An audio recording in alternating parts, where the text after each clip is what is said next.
Here we're gonna see how to modify Subaru Crosstrek 2019 fog lights inserts. We're gonna cut them with using a dremel. We're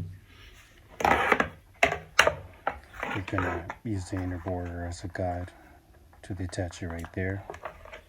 Gonna cut it specifically there. This process is gonna be done in 3 steps. First, we're gonna cut it that part using that border as a guide. This one's not cut. I'm going to show you one that's cut already,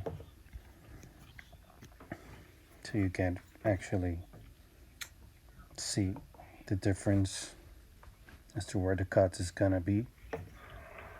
Cut it from the inner and the outer part. This is the one that's cut already.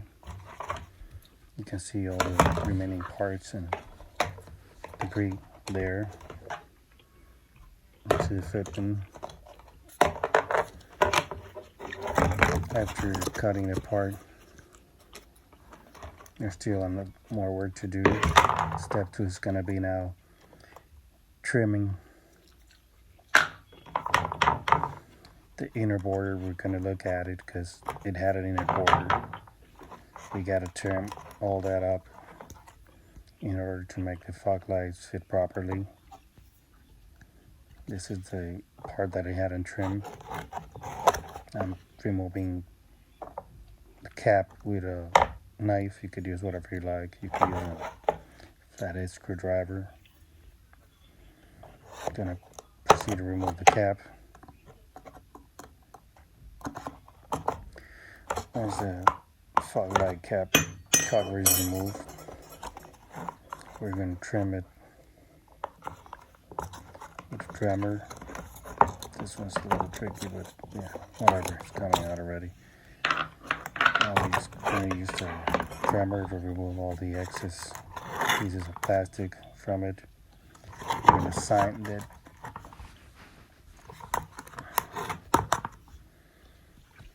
Key to sanding it is to be really careful when you're doing it. Going to put the sanding disc right there, sand it all the way down. Get rid of that inner border that I showed already. Now we're going to see it from the front.